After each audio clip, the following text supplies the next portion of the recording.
Estamos aqui no nosso terceiro estudo com o tema Batalha Espiritual. Vou recapitular rapidinho o que nós já vimos até aqui. Vimos que o diabo e os demônios existem, a gente vem falando isso desde o primeiro, isso daí não é uma invenção, mas a Bíblia traz essa realidade que existem forças espirituais que são invisíveis, porque são espíritos, não são matéria, mas existem forças espirituais do mal.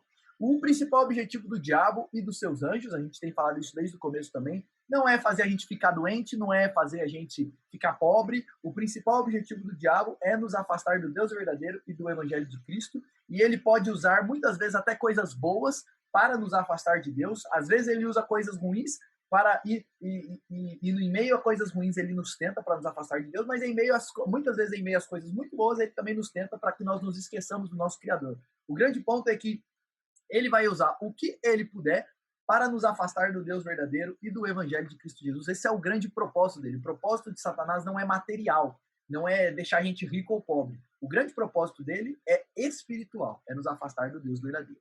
Ele é como um leão, a Bíblia também fala isso, vimos isso na semana passada, que ele é como um leão procurando alguém para devorar, então ele está o tempo todo na espreita, procurando que nós deixemos alguma brecha para que ele possa vir e nos tentar e nos derrubar. Então, a Bíblia diz que o diabo não é onipresente, mas como existe uma legião de demônios e um exército de demônios, você tem demônios em todos os lugares e eles estão o tempo todo procurando alguém que dê alguma brecha para que ele então devore, como um leão devora a sua presa. E vimos na semana passada que a principal arma de Satanás é a tentação. Essa é a principal arma dele, onde ele nos induz. O que é uma tentação? É o diabo nos induzindo por meio de mentiras e enganos a pensamentos, palavras e ações que são contrários à vontade de Deus. Vimos isso na semana passada, e se você não pôde participar na semana passada, a gente gravou todas essas aulas e eu estou querendo até amanhã disponibilizar todas elas no nosso canal no YouTube para que você possa acompanhar a série. Não está nenhuma das aulas anteriores ainda, mas eu vou colocar amanhã ainda, eu pretendo colocá-las lá. Então, mas a principal arma de Satanás, a gente viu isso na semana passada, então, que ele, tanto na tentação de Adão e Eva quanto na tentação de Jesus, ele usa do engano e da mentira para nos induzir a pensar que Deus não é bom como ele disse, que a palavra de Deus não é o melhor para as nossas vidas, que o plano de Deus não é o melhor para as nossas vidas e que nós devemos seguir o caminho do nosso próprio coração, porque o nosso caminho é melhor do que o caminho de Deus para nós. O diabo sempre nos tenta, nos induzindo por meio de mentiras e enganos, a pensar que há outros caminhos melhores que o de Deus para nós. Vimos isso bastante na semana passada. Hoje eu quero trabalhar com vocês, e o nosso tema hoje é a batalha espiritual e a cruz de Cristo. Eu vou fazer, e aqui a minha aula hoje eu pretendo ser um pouco mais objetivo, a gente vai fazer um panorama de quando começou a batalha espiritual, lá no Jardim do Éden, como que a cruz de Cristo muda esse quadro e como que essa batalha vai terminar. E depois de fazer esse panorama histórico aí da história da redenção, porque a história da Bíblia e a história que a Bíblia narra de Gênesis e Apocalipse é a história de como as forças espirituais do mal começaram a influenciar esse mundo e como Cristo então veio para vencer e um dia vai expurgar e extirpar as forças espirituais do mal do mundo. Então a gente vai ver sobre esse panorama e depois eu quero responder algumas dúvidas comuns que muitas pessoas fazem quando a gente trata sobre esses assuntos. Então eu pretendo ser aqui, na parte das perguntas, principalmente, bastante objetivo, de ser apenas assim um direcionamento, não ser muito exaustivo, para a gente poder abarcar aí umas 5 ou 6 perguntas que são as mais comuns quando o assunto é batalha espiritual. Bom, sem mais delongas, vamos lá, a batalha espiritual e a cruz de Cristo. Quando que começa tudo? Quando a gente vai estudar esse assunto e entender aí o panorama histórico, a gente precisa voltar lá na criação. Como que Deus criou todas as coisas? E preste atenção nisso. Deus criou o homem para, por meio do homem, estabelecer seu reino de amor e de paz nesse mundo. Quando Deus criou o mundo, e quando Deus criou principalmente o homem, a gente vê isso lá em Gênesis 1, 26 a 28, Deus tinha um propósito com a criação do homem. Que propósito é esse? O texto vai dizer. E Deus disse, façamos o homem, o ser humano, a nossa imagem, conforme a nossa semelhança. Então, de todos os seres criados por Deus, o ser humano foi o único que foi criado à imagem de Deus, como um espelho de Deus. E o que significa ser criado à imagem de Deus? Significa que Deus nos deu características que são um reflexo e características que refletem um pouquinho de quem ele é. Deus é bondoso, nós temos capacidade de ser bondosos. Deus é amoroso, nós podemos demonstrar amor. Deus é um ser moral que tem certo e errado. Nós também somos seres morais, temos certo e errado. Deus é criativo, nós também somos criativos. E assim por diante. Então Deus nos deu características para que nós reflitamos um pouquinho de quem ele é. E o texto vai continuar que Deus nos criou dessa forma, então, e disse, tenha o ser humano domínio sobre os peixes do mar, sobre as aves do céu, sobre os animais domésticos, sobre toda a terra e sobre todos os animais que rastejam pela terra. Assim Deus criou o ser humano, a imagem de Deus os criou, homem e mulher os criou, e Deus os abençoou e lhes disse: sejam fecundos, multipliquem-se, encham a terra e sujeitem-na. Tenham domínio sobre os peixes do mar, sobre as aves do céu e sobre todo o animal que rasteja pela terra. Preste atenção, Deus criou o ser humano, a sua imagem e semelhança, colocou ele nesse mundo para que então ele dominasse esse mundo e espalhasse o reino de Deus na terra. Qual que era o propósito de Deus? Deus é dono de tudo. E ele criou o ser humano, então, como aquele que é responsável por representá-lo nesse mundo e assim estabelecer o reino dele à medida que o ser humano reflete quem ele é e imita as características de Deus e imita quem Deus é. A ideia é o seguinte: à medida que o ser humano fosse vivendo nesse mundo, refletindo o amor de Deus, refletindo a graça de Deus, refletindo a beleza de Deus, refletindo a criatividade de Deus, então o ser humano ia espalhando por esse mundo a imagem de Deus, a glória de Deus, e assim toda a terra seria cheia. Percebe que o propósito de Deus desde o começo era que o ser humano se multiplicasse, porque Deus planejava desde o começo, por meio do ser humano, encher toda a terra da sua glória. Então, Deus criou o homem para, por meio dele, estabelecer o seu reino de amor e de paz. Segunda coisa, mas aí o que acontece? Nós conhecemos a história, não vamos nos delongar nisso, vimos isso na semana passada, Gênesis capítulo 3, Satanás, que é um anjo caído, a Bíblia fala pouco sobre a história de Satanás, mas ele era um anjo de luz poderoso criado por Deus, que um dia se rebelou contra Deus, antes de Deus criar o mundo, mas ele se rebelou contra Deus e então ele cai do seu estado de santidade e entra num estado de rebelião e Deus então o expulsa dos céus e ele então se torna o diabo e ele leva junto com ele vários outros anjos que acreditam e que se rebelam junto com ele e então eles formam aí as forças espirituais do mal e o diabo então tenta Adão e Eva, que foram criados por Deus para estabelecer o reino dele, e a partir do momento que Adão e Eva caem, e preste atenção nisso, a partir do momento que Adão e Eva caem, o diabo então começa a implantar o seu reino de trevas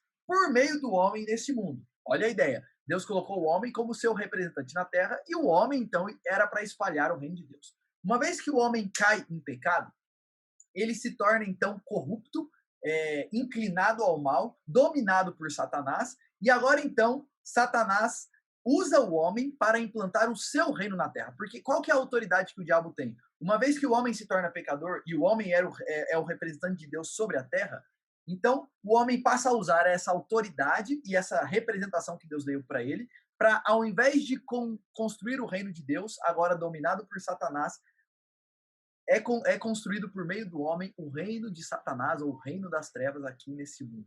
E percebe que é um reino parasita, porque o que é um parasita? É aquele que se alimenta de outro ser. Esse mundo e todo o reino tudo o que existe foi criado por Deus. Mas Satanás invade essa criação e, como um parasita, um sanguessuga, começa a usar as coisas que Deus criou, agora não para a glória de Deus e não para a direção de Deus, mas influenciando essas coisas para a glória dele mesmo ou para o reino das trevas. Então, na queda, Satanás estabelece o seu reino, tanto que quando Adão e Eva pecam, Deus olha para a serpente e diz: porém, inimizade entre você e a mulher, entre a sua descendência e o descendente dela, este lhe ferirá a cabeça e você lhe ferirá o calcanhar. E aqui, olha a promessa que Deus faz logo após o homem pecar. Ele faz a promessa: olha, a partir de agora, haverá uma guerra que vai perdurar enquanto esse mundo existir, entre a descendência da mulher e a descendência da serpente. E aqui é uma referência à descendência santa, a descendência daqueles que servem ao Senhor e a descendência de todos os outros, que são dominados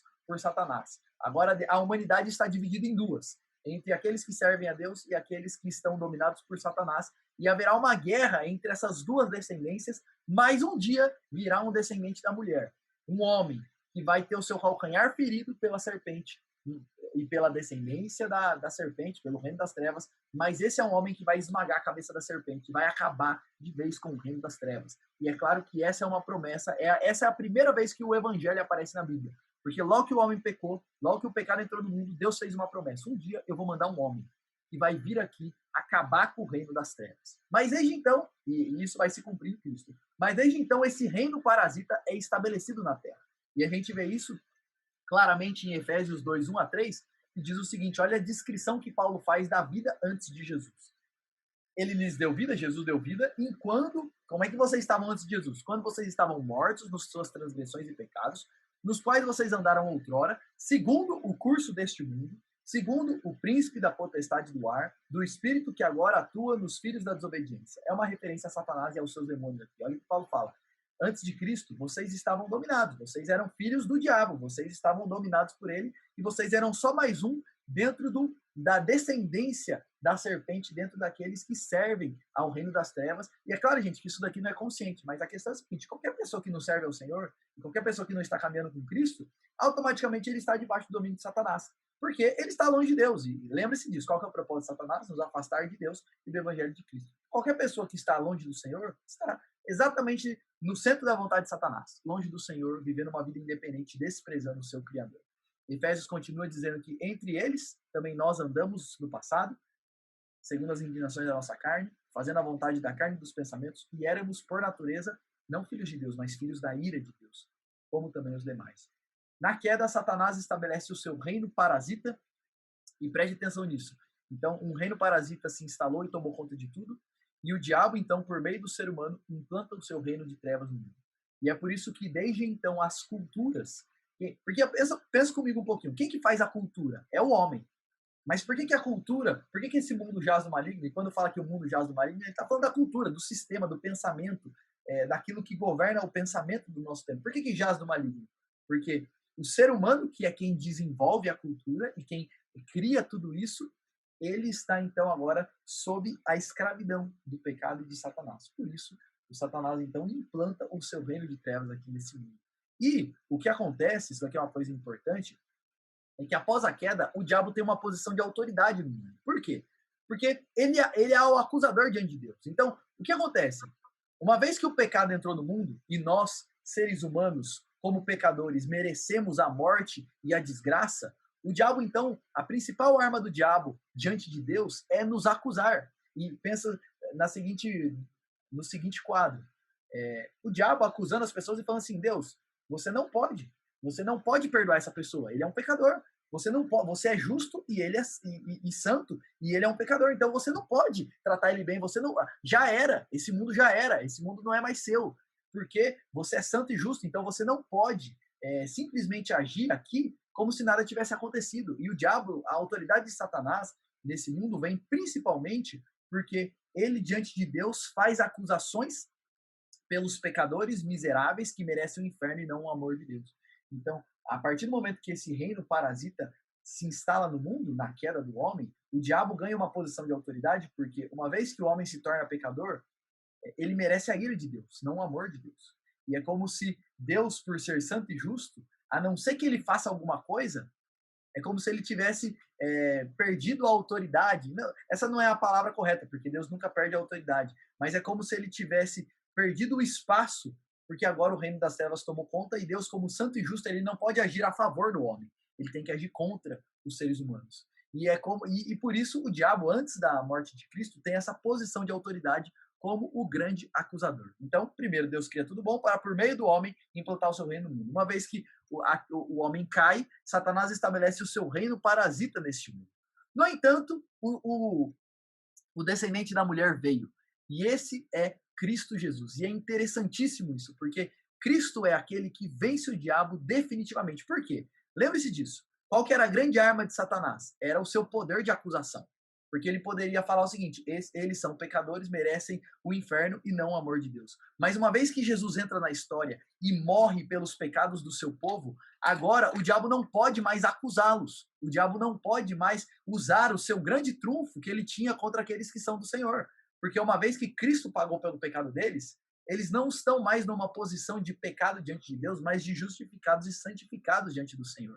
E é por isso que sempre a obra de Cristo na cruz é descrita como o golpe final em Satanás. É descrito como o golpe que, de uma vez por todas, acabou com toda a autoridade, com todo o poder de Satanás.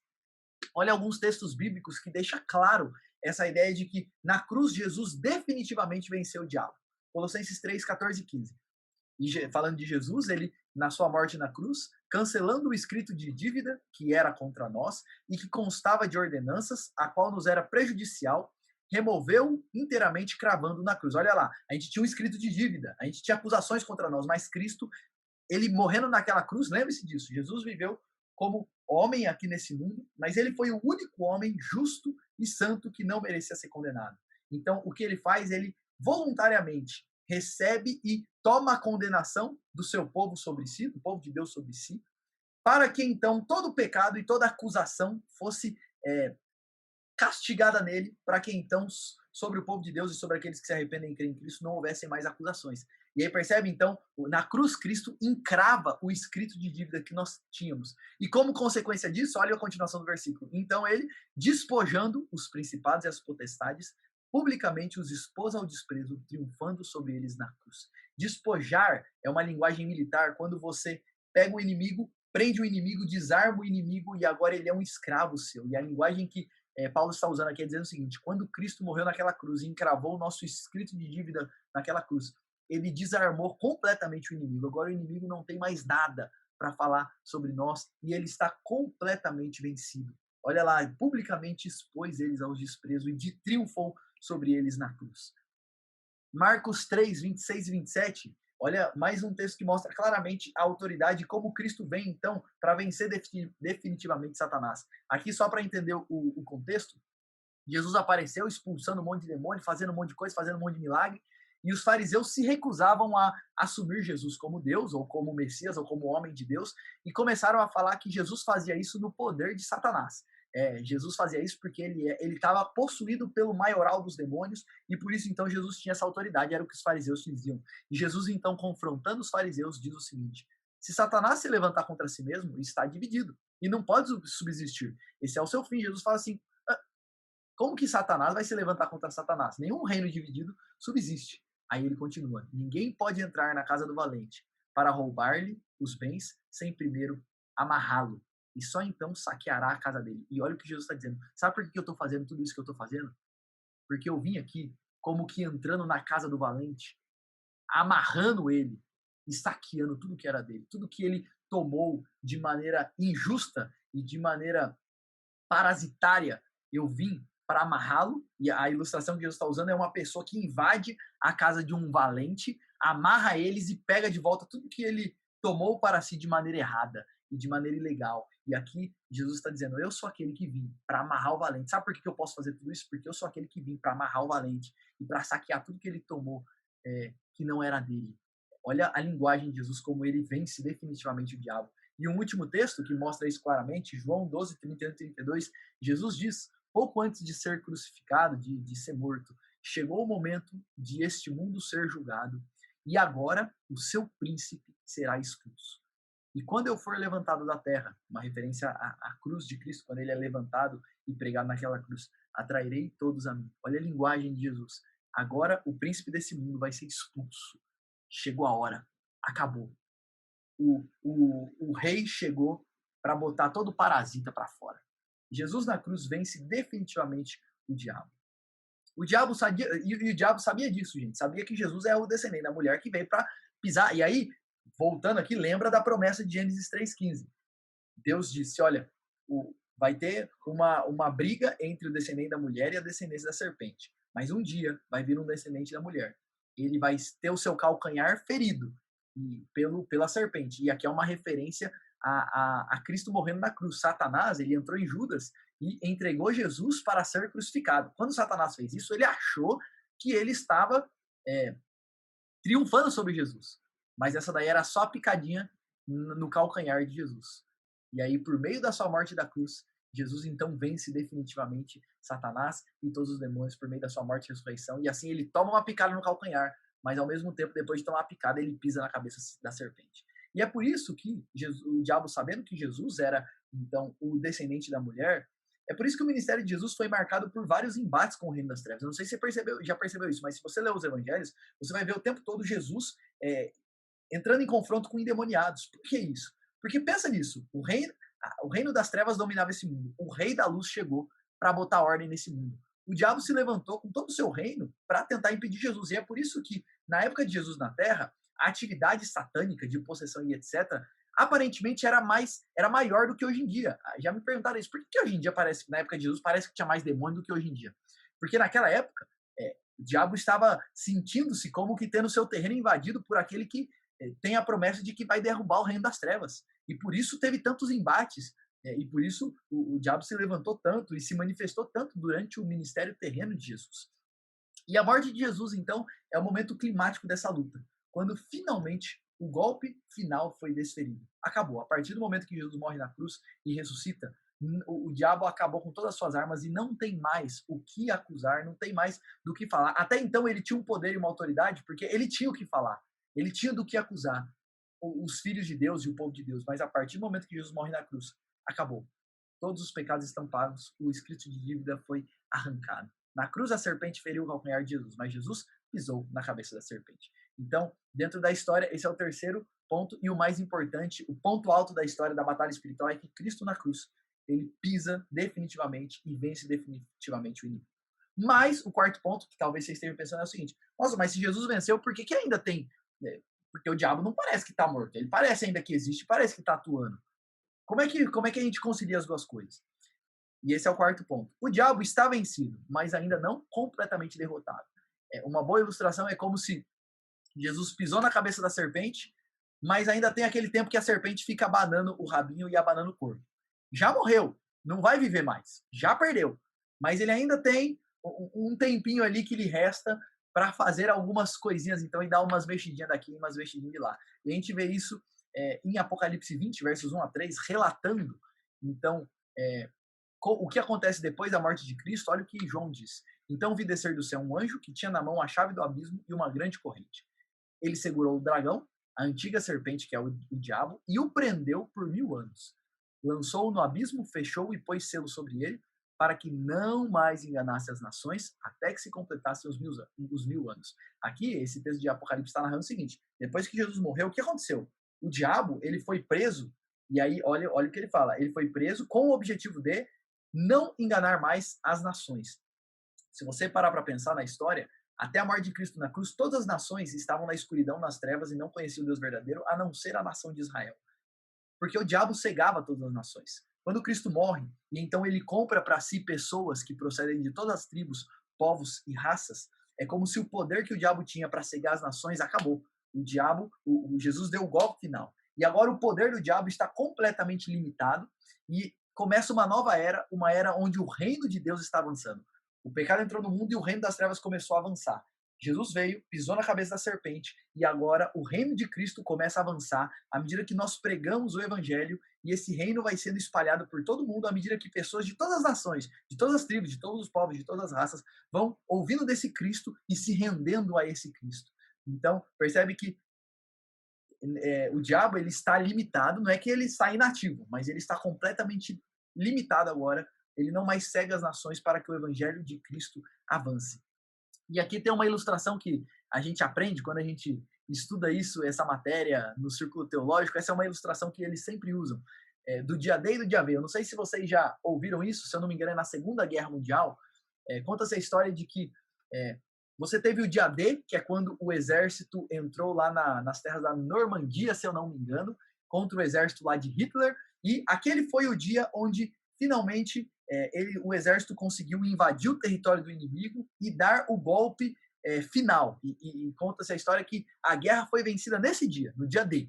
Embora teve ainda algumas outras batalhas, até que finalmente teve o dia V, quando Hitler finalmente se rendeu. Essa é a ilustração, mas você tem o dia D, onde, a partir daquele momento, Hitler já tinha perdido a batalha. A partir desse momento, foi só ele perdendo território, até que finalmente ele se rendeu.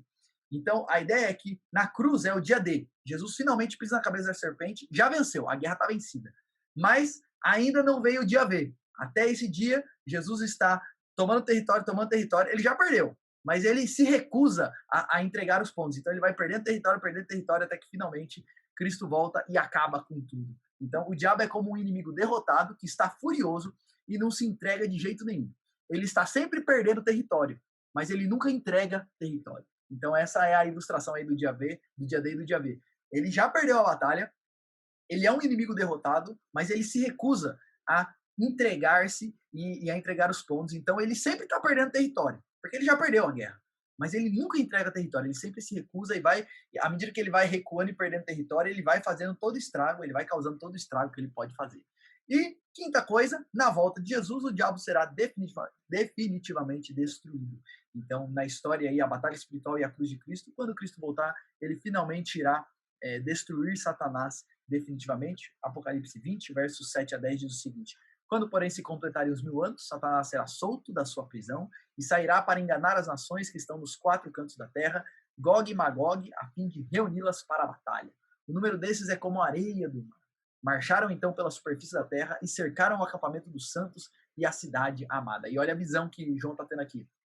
Satanás, depois desse tempo onde Cristo então conquista e ele avança os 1000 anos, que os 1000 anos aqui não são 1000 anos literais, mas se refere ao tempo entre a primeira e a segunda vinda de Cristo, quando é o tempo onde a igreja está então pregando o evangelho e alcançando todas as nações. E ele fala, depois que Cristo tiver alcançado todos que ele tem para alcançar, Satanás será solto mais uma vez e ele vai reunir as nações, e é como se parece que o diabo está tendo aquele fôlego final para a batalha final, e então ele se reúne e ele se fortalece e ele vai para a grande batalha final. E aí o texto vai dizer, é engraçado isso, porque ele pinta o quadro como se fosse um grande exército se reunindo para uma grande batalha, mas aí o texto vai dizer, porém, desceu fogo do céu e os consumiu. Não existe batalha nenhuma. Quando Cristo volta, ele simplesmente massacra o inimigo e todos os seus aliados. E o texto dizia, o diabo que os tinha enganado foi lançado no lago de fogo e enxofre, onde já se encontra a besta e o falso profeta, e serão atormentados de dia e de noite para todo sempre.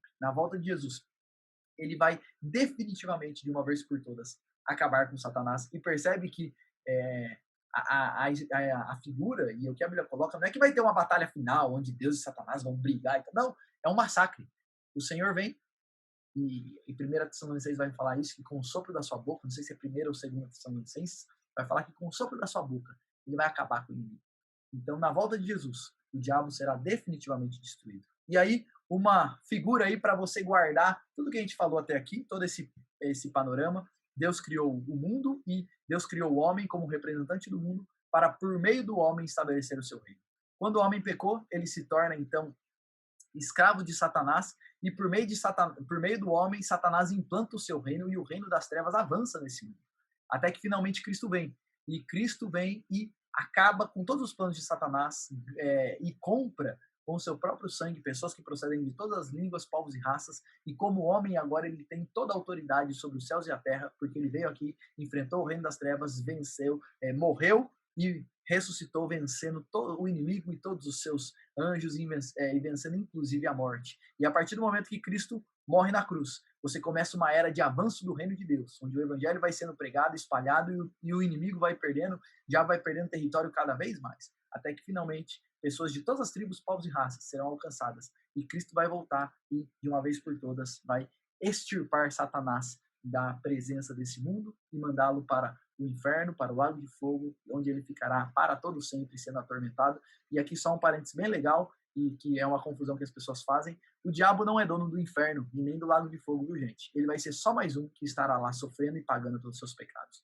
O inferno é o lugar onde o Deus santo e justo pune pecadores que não se renderam a Cristo Jesus. Quando eu me rendo a Cristo Jesus, Cristo pagou pelos meus pecados. Quando eu não me rendo a Cristo Jesus, eu vou ter que pagar por eles. E o inferno é esse lugar, é o lugar onde Deus santo e justo faz justiça. Então, o inferno, olhando de um ponto de vista moral, não é um lugar ruim, porque é o lugar onde um Deus santo e justo faz justiça. É ruim para nós que somos pecadores, é ruim para os pecadores que estarão lá pagando os seus pecados. Mas o inferno é o lugar onde Deus irá, então, como santo e justo, punir pecados, inclusive do diabo e de todos os demônios. Dito tudo isso, e fechando aí a parte do nosso panorama, eu quero trabalhar agora de maneira bem rápida algumas dúvidas comuns que as pessoas fazem, e depois eu quero abrir aí para, se alguém tiver mais alguma pergunta, e eu pretendo aqui ser bastante sucinto e objetivo nessas perguntas. Primeira pergunta: além de tentar, quais outras ações do inimigo? O que o inimigo faz além de tentar? Gente, o inimigo tenta, e a gente já falou disso, sugestões mentais, emocionais, ele nos induz a pensar, fazer e falar coisas que são contrárias à vontade de Deus, já falamos disso. Outra coisa que ele faz é o que a gente chama de opressão, que é quando ele, e o inimigo pode fazer isso, assediar pessoas vorazmente, de modo que causa angústia, confusão, às vezes traz paralisia, dor mental, mas é como se fosse uma maneira como o diabo às vezes age de maneira mais intensa nas nossas vidas, trazendo não só tentações, mas tentações intensas, opressão. Então, isso também é algo que existe. A Bíblia também fala de possessão, isso existe, que é quando o demônio entra numa pessoa, na personalidade de alguém e toma controle, controla a mente da pessoa, as emoções da pessoa, o corpo da pessoa. Então, o inimigo também pode fazer esse tipo de coisa. E uma outra coisa que a gente vê na Bíblia é que o inimigo também pode infligir doenças. Embora seja difícil a gente distinguir isso, quando que é isso, eu acho que a gente tem que orar e pedir graça ao Senhor, e a gente ora pedindo que Deus esteja nos curando, corre atrás dos médicos e etc. Mas uma coisa que a gente vê na Bíblia é que há alguns demônios que depois que Jesus expulsou, as pessoas tinham problemas de saúde por causa dos demônios, e depois que o demônio foi expulso, essas pessoas são curadas. Então o demônio pode trazer até algum tipo de problema físico, que são coisas que a gente vê na Bíblia. Então, e lembre-se disso, o diabo, na verdade, as principais ações dele são extremamente sutis e de maneira que ele passa desapercebido e você cai na ladainha dele, mas no fim ele usa todas as coisas, a gente começou aqui fazendo aquelas perguntinhas, no fim ele usa todas as coisas que ele puder para nos tentar e nos afastar de Deus. Ele usa às vezes coisas ruins, ele usa às vezes coisas boas, mas tudo que ele puder usar para nos tentar a nos afastar de Deus, ele vai usar. Mas tentação existe, opressão existe, possessão também existe, isso é bíblico. Crente pode ficar possuído? Essa é a próxima pergunta, porque se uma vez que existe possessão, crente a gente sabe que pode ser tentado, o próprio Jesus foi tentado. E pode até ser oprimido, no sentido de sofrer ataques vorazes do inimigo. Isso pode acontecer. Mas um crente pode chegar a ser possuído, a ser controlado pelo diabo? A resposta é não. A Bíblia deixa claro que crentes não podem ficar possuídos, e só alguns textos que deixam isso muito claro. Filhinhos, vocês são de Deus e venceram os falsos profetas, porque aquele que está em vocês é maior do que o que está no mundo. Aquele que está em nós, e aqui é uma referência ao Espírito Santo. Quando cremos em Cristo, nós recebemos o Espírito Santo que habita em nós. Então, se ele está em nós, não há espaço para outro habitar em nós, e o diabo não entra. Então, maior é o que está em nós do que o que está no mundo. 1 João 5,18 diz: sabemos que todo aquele que é nascido de Deus não vive em pecado, porque quem é nascido de Deus guarda a si mesmo, e o maligno não pode tocar nele. O maligno não toca naqueles que são do Senhor. Então o diabo pode nos tentar, pode nos oprimir, mas entrar, nos controlar, isso ele não pode fazer. E um outro texto bíblico, 1 Coríntios 6,19, será que vocês não sabem que o corpo de vocês é santuário do Espírito Santo, que está em vocês e que vocês receberam de Deus e que não pertencem a vocês mesmos? Olha lá, quando nós cremos em Cristo, o Espírito de Deus habita em nós. Então, se o Espírito de Deus habita em nós, como é que o diabo vai habitar junto com o Espírito de Deus? A casa tá preenchida. A ideia é o seguinte: uma vez que cremos em Cristo, a casa está cheia. A casa já tem alguém morando nela. Não tem como outro entrar, não tem como o diabo tomar conta e possuir. Então, crente fica possuído? Não. Crente pode ser oprimido, crente pode ser tentado, mas possuído de forma nenhuma. Outra pergunta. Aquela visão de, olha, tem um monte de espírito ancestral vagando por aí, as pessoas fazem contato com eles. É verdade. Júlio, tem uma pergunta sobre esse negócio aí. Tem uma amiga minha que falou que foi talvez uma vez em tal lugar e ele conseguiu falar com o pai dela que tinha morrido, ele conseguiu falar com tal pessoa, tal. Não, e fez assinatura, contou segredos e tal. Existe esse negócio de espíritos que ficam vagando por aí e ainda não encontraram o caminho da luz, a gente precisa acender vela para eles e etc. Como que a gente vê e qual é a visão bíblica disso? Gente, a Bíblia vai dizer, Hebreus 9:27, aos homens está ordenado morrerem uma só vez, vindo depois disso o juízo. A Bíblia é muito clara. Uma vez que uma pessoa morre, ela não fica vagando por aí. Uma vez que morreu, volta ao Senhor e vai prestar contas a Deus. Você morre uma vez só, não tem reencarnação, não tem nada disso. Morreu, a vida é uma só, morreu, depois disso vem o juízo.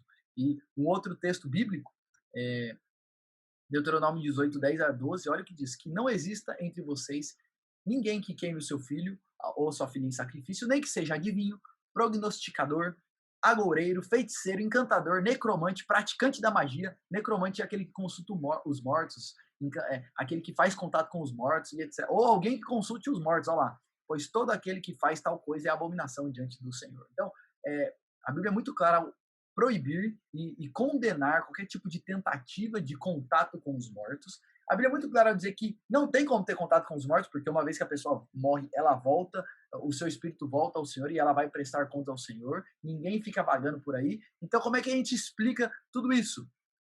São demônios, gente. Demônios que se passam, lembre-se disso, o diabo usa enganos, mentiras. Então o diabo se passa por ancestrais, por vô, por vó e etc. E ele sabe fazer a assinatura da pessoa, ele sabe imitar a voz da pessoa, ele sabe de segredos da pessoa e muitas vezes ele usa isso para prender as pessoas no engano. Quantas pessoas eu já vi porque estão com muita saudade de um vô, de uma avó, de uma mãe, de um pai, vão em algum lugar desses e lá eles têm a sensação de que estão fazendo contato com seus pais e então eles passam a ficar para sempre presos naquele engano. Então, isso não existe. São demônios que estão por aí enganando as pessoas com esse tipo de coisa e com esse tipo de visão. Eu não sei se vocês sabem disso, mas a visão espírita, os próprios espíritas dizem isso, é que a doutrina espírita ela é construída em cima de testemunhos de espíritos que possuíram pessoas e falaram como é o mundo espiritual. O diabo possuiu pessoas e contou para os espíritas como é o mundo espiritual e eles acreditam no pai da mentira, que na verdade usa tudo isso para enganá-los. Então, isso não existe. A Bíblia é muito clara ao falar isso. Outra pergunta: como explicar milagres e coisas sobrenaturais que acontecem em centros espíritas, candomblé, umbanda, igrejas neopentecostais e assim por diante, e outras religiões que não são religiões e não são apegadas à palavra de Deus e não pregam o evangelho genuíno, mas são falsas religiões e falsos profetas? Como explicar milagres que acontecem? Acontecem milagres de fato? Gente, a resposta bíblica para isso é sim. É claro que existe muito teatro e muito show, mas pode ser sim que aconteçam milagres, que aconteçam curas, que aconteçam coisas sobrenaturais, que aconteçam coisas inexplicáveis, porque a própria Bíblia vai dizer que o diabo, ele tem poder e ele usa desse poder para enganar as pessoas. Olha o que 1 Tessalonicenses 2, 9 e 10 vai dizer. Ora, o aparecimento do iníquo é segundo a ação de Satanás, com todo o poder, sinais e prodígios da mentira, e com todo engano de injustiça aos que estão perecendo, porque não acolheram o amor da verdade para serem salvos. Olha lá, falando aqui do aparecimento do iníquo, e não vamos entrar nesse ponto agora, falando de anticristo e tal, mas o ponto é que, olha o que ele fala, Satanás é aquele que vai agir com todo o poder, sinais, prodígios da mentira. Ele vai fazer coisas sobrenaturais com o objetivo de enganar aqueles que não creem em Deus e prendê-los no engano. Porque é muito simples isso, gente. Uma vez que uma pessoa, vamos supor que a pessoa está com algum tipo de problema, algum tipo de doença, vai lá num lugar desses, faz um trabalho lá e ela é curada. Eu já vi relatos disso acontecendo, de pessoas que já foram desse tipo de religião, se converteram e eles contam, olha, realmente aconteciam coisas lá. Mas por que acontece? Porque uma vez que a pessoa vê algum tipo de coisa, algum tipo de milagre acontecendo, a próxima vez que ela precisar de alguma coisa, onde ela vai buscar? É lá. E fazendo isso, o diabo vai prendendo as pessoas no engano longe das coisas do Senhor. Então, como a gente explica, o diabo tem poder e ele faz coisas sobrenaturais, ele pode fazer isso. Apocalipse 13 e 14, falando também do diabo e dos aliados do diabo, ele diz, eles operam grandes sinais de maneira que até faz descer fogo do céu sobre a terra diante de todas as pessoas. Seduz aqueles que habitam sobre a terra por causa dos sinais que lhes foi permitido realizar diante da besta. Olha lá, foi dada a eles a permissão de realizar sinais e assim eles seduzem as pessoas. Então acontece. É possível que aconteça coisas sobrenaturais? Sim. Curas? Sim. O cara fez um trabalho lá e trouxe o marido de volta em 7 dias? Pode acontecer, isso daí acontece. Mas é tudo o diabo usando do seu poder para prender as pessoas no engano. Outra pergunta que me fazem, macumba existe? Pega em crente? Resposta, sim, macumba existe. Isso acontece de fato, a pessoa pode usar, e a ideia é que algumas pessoas fazem trabalhos e fazem oferendas e fazem promessas às forças do mal, e eles chamam de espíritos, mas a gente sabe que são demônios, e os demônios podem então agir a favor deles, porque dessa forma eles tanto fazem mal e enganam as pessoas que são atingidas, quanto enganam também aquelas pessoas que estão fazendo os trabalhos. Agora a pergunta é, macumba pega em crente, mal olhado, má sorte, e esse tipo de coisa pega em crente? E a gente vê claramente na escritura que não. Já tem aqueles textos que a gente leu, aquele que é do Senhor maligno não toca, maior é o que está em nós que o que está no mundo, e etc. Mas tem um texto bíblico e uma história no Antigo Testamento que ilustra muito bem essa questão, que está lá em Números 22 a 24, eu não vou ler todo o texto, talvez a maioria aí conheça essa história, mas é a história de que um rei contrata um profeta, na verdade era um adivinho, como se fosse um pai de santo dos nossos dias, como se fosse um médium, e ele contrata um homem chamado Balaão para amaldiçoar o povo de Deus. A ideia é que um rei que estava contra o povo de Deus, contra o povo de Israel, contratou um feiticeiro chamado Balaão para que ele amaldiçoasse o povo de Israel. E o que acontece é que ele tenta amaldiçoar 3 vezes o povo de Israel, mas quando ele vai amaldiçoar, Deus intervém e ao invés de amaldiçoar, ele abençoa. O rei fica morrendo de raiva dele. Mas aí ele vai a segunda vez, e ao invés de amaldiçoar, ele abençoa. E a terceira vez, ao invés de amaldiçoar, ele abençoa. Então, percebe? O próprio Deus, as pessoas, o feiticeiro estava tentando jogar praga contra eles e lançar macumba, mal olhada, ou qualquer coisa que a gente quiser chamar aí, contra o povo de Deus, mas o próprio Deus intervém e fala, não, contra o meu povo não tem maldição não, é só bênção. E aí tem esse texto de Números 23, olha esse texto.